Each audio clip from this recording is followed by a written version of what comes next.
The check was already signed before anyone told me it existed. I found out the way I found out most things in my family. Indirectly, at the wrong moment, in a room full of people already smiled at something I hadn't been invited to understand. It was my brother's engagement party, the kind my parents threw, that turned our backyard into something from a magazine. String lights between the trees, flowers in mason jars on every table, relatives I hadn't seen in years crowding in with plates of food my mother had spent 3 days preparing. I was happy for my brother. I held my champagne and smiled at the right moments and meant most of it. Then my mother stood up near the end of the evening and asked for everyone's attention. She said she and my father had a small surprise for the happy couple. She said small, the way people say it when they mean the opposite, voice already warm with pleasure at what was coming. My father sat beside her, arms crossed over his chest, beaming. My brother looked over at me with the grin I'd known since we were kids, the one he got right before something good happened to him. My mother held up an envelope. Inside it, she announced, was a check for $45,000, a down payment on a house, a home of their very own, because every new marriage deserved a solid foundation. The yard erupted. My brother pulled my mother into a hug so hard she laughed. His fiancée, Demi, pressed both hands over her mouth, eyes bright and wet. My father stood and shook my brother's hand, then pulled him close. And someone started clapping, and then everyone was clapping, and glasses were raised, and my mother was crying just a little, and it was, by every visible measure, a beautiful moment. I set my champagne glass down on the table very carefully. My husband Marco was beside me. His hand found mine under the tablecloth, and he held it, not squeezing, just holding. He knew. He had been beside me for 6 years, and he understood exactly what that number meant without me having to say a word. $45,000. Roughly what I had wired home, quietly, in the 3 years before that night alone. I want to stop here for a moment, because I know what the first question is. It's always the same question. Why? Why did I keep doing it once I understood what was happening? Why didn't I stop? I've sat with that question for a long time. The only honest answer I have is that it wasn't about logic. It was about longing. I kept sending the money because some part of me believed that if I was useful enough, steady enough, present enough, in the ways that didn't ask anything back, eventually something would shift. Eventually they would turn around and see me. Not the daughter who handled things, not the one they didn't have to worry about, but me. The real version of me, the one who also needed things sometimes. I kept sending it because stopping felt like admitting what I wasn't ready to admit. That my family had sorted us into categories a long time ago, and no amount of monthly transfers was going to change which one I was in. I kept paying because I loved them. Even when that love gave more than it received, even when it ran at a loss, it was still love. And I didn't know yet that loving people and accepting what they were doing to you were, two things that could exist separately. I thought they were the same. I was wrong. 6 years earlier, my father had called on a Sunday night, his voice careful in the way it got when he was approaching something difficult sideways. He and my mother were struggling, he said. His hours had been cut. Her part-time income wasn't bridging the gap. They'd missed 2 months of rent, and their car insurance had lapsed, and there were other things, smaller things, that had started to compound. He wasn't asking, he said. He was just letting me know. I called him back 20 minutes later and said I'd set up a recurring transfer, $1,200 a month, going out on the 1st. He said they'd pay me back once things stabilized. They never did, which wasn't a surprise. What surprised me was how fast the arrangement disappeared from conversation entirely, folded away, like it had always existed, like it was simply part of the weather. Within a year, my mother would call to tell me they'd taken a weekend trip to see her sister, or that they'd finally gotten around to fixing the back fence, and I would listen and think about the notification that had gone out 4 days before. Payment processed. $1,200. I never mentioned it. I don't entirely know why. Pride, maybe. or the belief that bringing it up would only confirm something I didn't want confirmed, that the money was the main thing I was for. My brother Hudson was 4 years younger, and from the time we were small, the house had organized itself around him in a way it never organized itself around me. When he struggled in school, my parents hired tutors and called his teachers and attended every conference. When I struggled, I was told I was smart and smart people figured things out. When he quit his first job without lining up another one, my mother called him every morning to check on his mood. When I went through a rough professional stretch at 28, I received a single text: "Hope the new job works out, sweetie." When Hudson graduated from college, my parents flew across the country, rented a venue, threw a party with a DJ and a custom cake, and handed him a check for $5,000. "For your future," my mother said. When I had graduated 2 years before him, they sent a card with a gift certificate to a restaurant in a city I didn't live in anymore. $50. I told myself it didn't matter.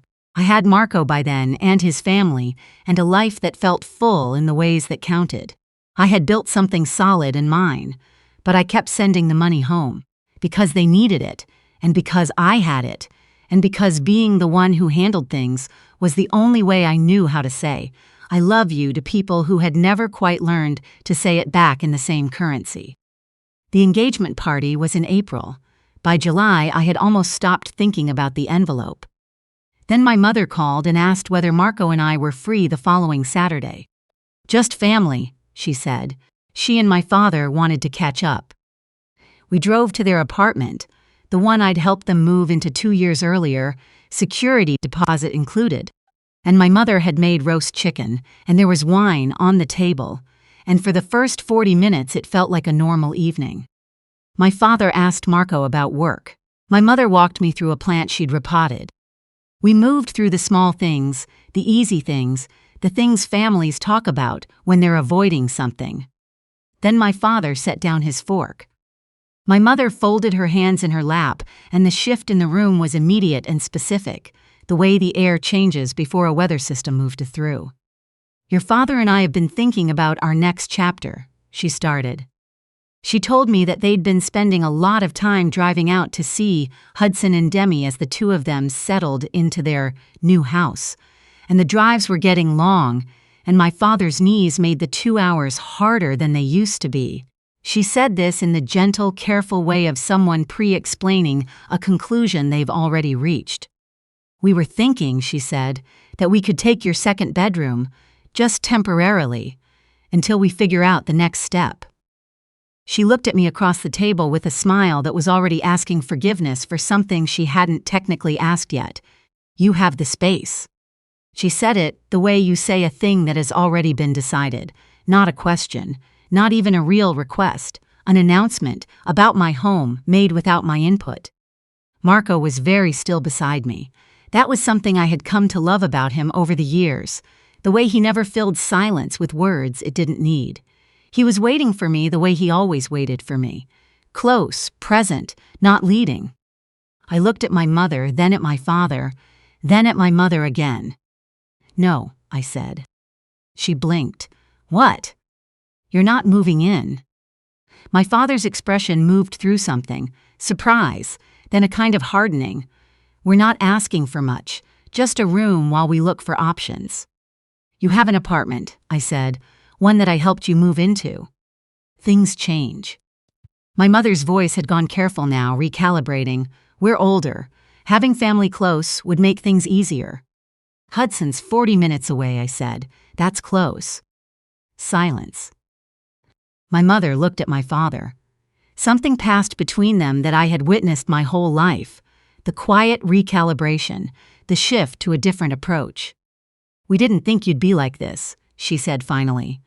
Soft, but pointed.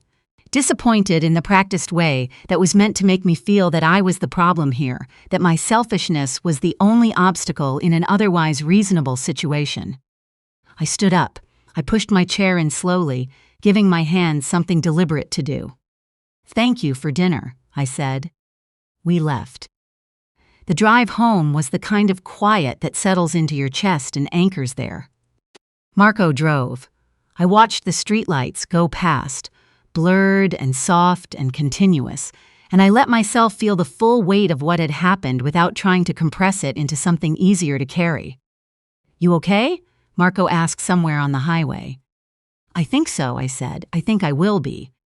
When we got home, I stood at the kitchen sink and ran cold water over my hands for a moment, the way I've always done when I need to find myself again. Then I dried off, walked to my desk, and opened my laptop.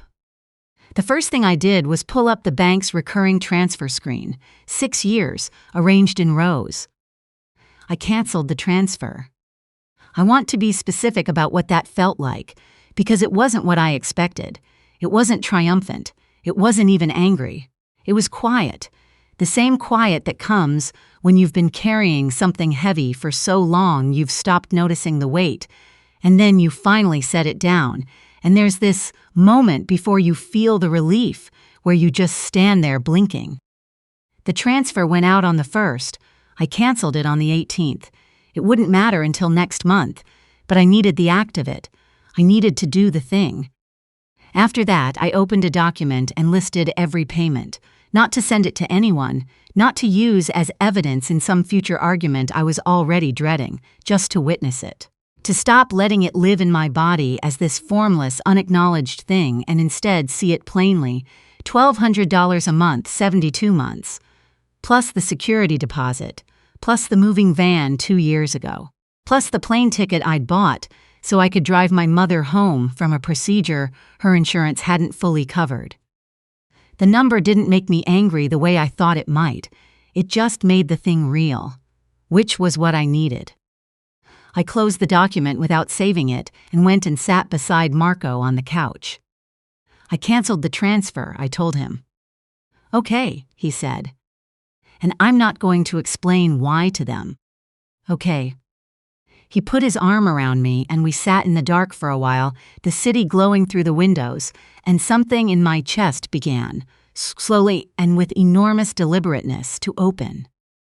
The text started Thursday. The first few were gentle. "Just thinking about you. Hope we can talk soon. We didn't mean to upset you." Then they shifted. "I don't understand what we did." Then, "After everything we've given up for you." Then, a voicemail in the voice my mother used when she wanted me to feel that I was the source of a wound she hadn't inflicted. I listened to the voicemail once, standing in my kitchen, holding the phone in both hands. Then I set it down and routed their calls to voicemail. The 1st of the month came. The transfer didn't go out. No one called to ask why. The silence on their end told me they'd been watching for it, and they understood what the absence meant. We both knew now. We were just on opposite sides of it. Then on a Sunday afternoon, there was a knock at my door. I looked through the peephole. My mother and father stood in the hallway with 2 large bags, and the expression of people who have decided that arriving is the same thing as being welcomed. I stood with my hand on the doorknob and breathed. My pulse was slower than I expected. That surprised me. I had imagined this moment, and always imagined feeling dread, the specific, familiar dread of disappointing them, of being the thing that didn't bend when it was supposed to. Instead, I felt something closer to clear-headed. Like the decision had already been made somewhere inside me weeks ago, and my body had already accepted it, and this was just the moment the rest of the world caught up. I opened the door. "We need to talk," my mother said. She was already looking past me into the apartment, taking inventory the way she always did, measuring the space. "You can't come in," I said. My father's jaw set. "We drove 2 hours." "I didn't ask you to drive." Clara, my name in her voice, shaped the way she'd always shaped it when she wanted me to feel young and correctable and wrong. "This is not who you are." I considered that for a moment, who I was, who she believed she knew. "You should call Hudson," I said. "Tell him you need somewhere to stay." Something shifted in my father's face. A small collapse, almost invisible. "We did," he said. His voice had a flatness to it I hadn't heard before. "It's complicated there right now. Demi needs them to settle in without. She wants them to have their space." My mother said nothing for a moment. Then, "We didn't think you'd turn us away." "I know," I said. That's the part I need you to understand. You didn't think you'd have to ask because you never had to before. I was always just here. The room was always just available. But this is my home, and I'm not able to offer you what you're looking for. I'm sorry you're in a hard spot. After everything, I said, as gently as I knew how, you haven't once asked how I'm doing. Not in this conversation, not in the one 2 weeks ago. You came with bags. You came with a plan. And I understand that you're scared right now, and I'm not trying to punish you for that. But you can't stay here. My mother's eyes filled. My father looked at the floor. I told them I'd send some links to short-term rentals in the area, if that would help. Then I said goodbye, and I closed the door. I stood in the hallway of my own apartment, hands still resting on the doorknob, and I breathed. Hudson called that evening. I answered, which surprised me a little. But there was something I needed to hear confirmed, and I thought he was the one who was going to confirm it. He sounded tired, slightly pressed, the way people sound when they've been drafted into someone else's problem and haven't quite figured out how to get out. Mom called me, he said. She's really upset. I know. She says you won't let them stay. I won't. A pause. Clara, they don't really have. Hudson. I kept my voice even. Did you know they were coming to my apartment today? Another pause, this one longer. Demi and I talked about it, he said finally. The timing at our place isn't. We're still getting organized. It's a lot right now. Did you know they were going to ask to move in with me when you had that dinner? Quiet. Then Mom mentioned it might come up. I figured you'd probably be okay with it. There it was, laid out plainly without anyone meaning it to be a wound, which somehow made it more precise. I thought about what that sentence meant. I figured you'd be okay with it. The assumption, built so deeply into the architecture of our family that it didn't even feel like an assumption. That I would absorb what no one else could carry. That I would be okay with things because I was always okay with things. Because I had arranged my whole life around being okay with things so that nobody had to worry about me. I've been sending them money every month for 6 years, I said. Hudson was quiet for a long moment. I didn't know that. I know you didn't. They wouldn't have told you. It wasn't information you'd have needed. I heard him shift, the weight of it landing. I don't know what to do with that, he said. You don't have to do anything with it. I just wanted you to know it was true. We didn't talk much longer after that. I wished him and Demi well, and I meant it, and we hung up. He wasn't a villain. He had just grown up in the same house I had, with the same unspoken arrangements and the same convenient blind spots, and some of what had cost me so much had simply never been visible to him. That wasn't cruelty. It was just the way the family had always worked. 3 weeks later, I listed my second bedroom for rent. I painted it on a Saturday. Marco helped me move in a small dresser and rearrange the light. I took photographs in the afternoon when the sun came through the window at the right angle, and I posted the listing that evening, and it rented in 4 days to a woman my age who was finishing a graduate degree and needed a quiet place, and was, it turned out, one of the easier people I'd ever shared space with. She left a small plant on the kitchen counter one morning without mentioning it. Through my cousin, I heard that my parents had found a short-term apartment near Hudson's neighborhood. My mother had gone back to work part-time. They were getting by. Not the way they'd been getting by when my transfers were cushioning everything, but getting by. I didn't feel victorious about that. I want to be clear. It hurt, in the specific way that necessary things sometimes hurt, not because they're wrong, but because they cost something real. I loved my parents. I still do.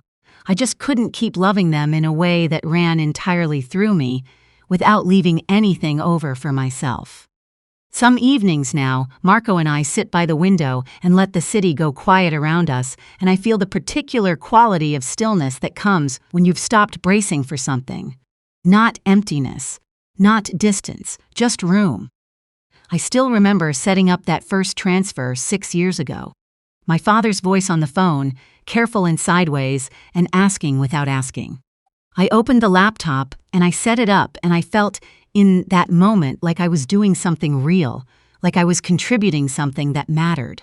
Like maybe, if I was useful in the right way for long enough, they would eventually turn around and see me. They didn't. Not the way I needed.